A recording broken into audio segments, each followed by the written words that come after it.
Hola, muy buenos días. Mi nombre es Diana Paula García Almanza y hoy les voy a hablar sobre el equilibrio térmico. También presentaré un problema referente a este tema. Bueno, el equilibrio térmico es el estado en el cual se igualan las temperaturas de dos cuerpos, las cuales en sus condiciones iniciales presentaban diferentes valores. En el momento en el que se equiparan ambas temperaturas, se suspende el flujo neto promedio de calor entre ambas, con esto alcanzando el equilibrio térmico. En resumidas palabras, podemos decir que el equilibrio térmico es el momento en el cual se igualan ambas temperaturas de los cuerpos. También podemos decir que el calor ganado más el calor perdido es igual a cero.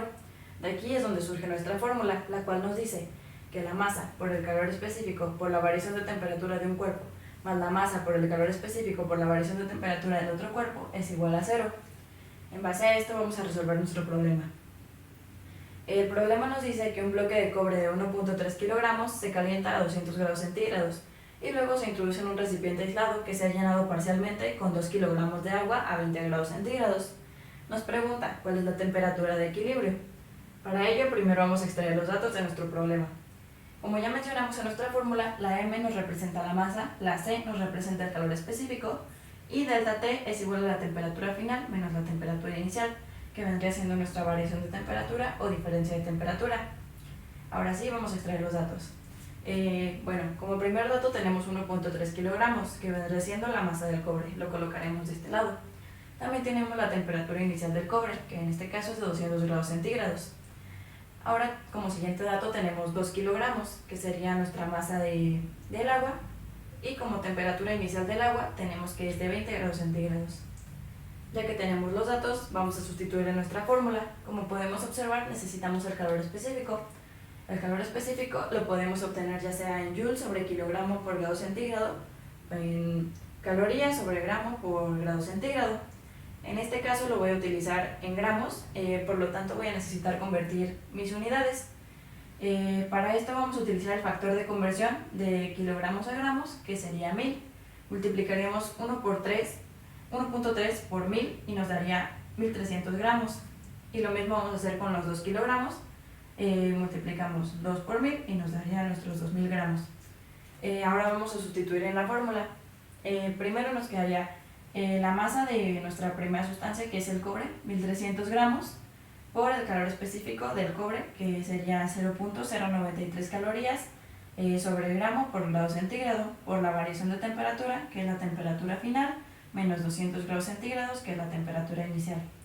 Ahora vamos a hacer lo mismo con el agua. Tenemos una masa de 2000 gramos por su calor específico, que es una caloría sobre gramo por grado centígrado, por la variación de temperatura, que es temperatura final, menos 20 grados centígrados, y lo igualamos a cero. Vamos a resolver las operaciones multiplicando primero la masa por el calor específico. En el caso del cobre nos da 120.9, igual por nuestra variación de temperatura, y en el caso del agua nos da 2000 por la variación de temperatura, igual a cero. Ahora vamos a resolver las operaciones de nuevo. Nos quedaría 120.9 de temperatura final menos 2418 grados centígrados, y lo mismo con el agua, nos quedaría 2000 de temperatura final menos 40.000 grados centígrados igual a cero. Ahora vamos a agrupar los términos semejantes para que nos sea más fácil resolver nuestra expresión. En este caso vamos a agrupar de un lado la temperatura final y del otro lado los grados centígrados, los cuales pasaremos con el signo contrario. Entonces nos quedaría 120.9 de temperatura final más 2000 de temperatura final igual a 40.000 grados centígrados más 2418 grados centígrados. Haciendo las operaciones nos quedaría 2120.9 de temperatura final es igual a 64.180 grados centígrados. Ahora vamos a despejar nuestra temperatura final.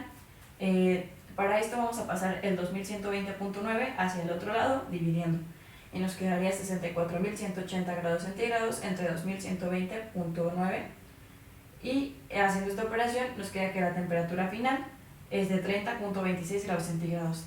La temperatura final es igual a nuestra temperatura de equilibrio, entonces podemos decir que en una temperatura de 30.26 grados alcanzan su equilibrio térmico el cobre y el agua en este caso. Y pues esto ha sido todo de mi parte, espero que haya quedado claro y muchas gracias por su atención.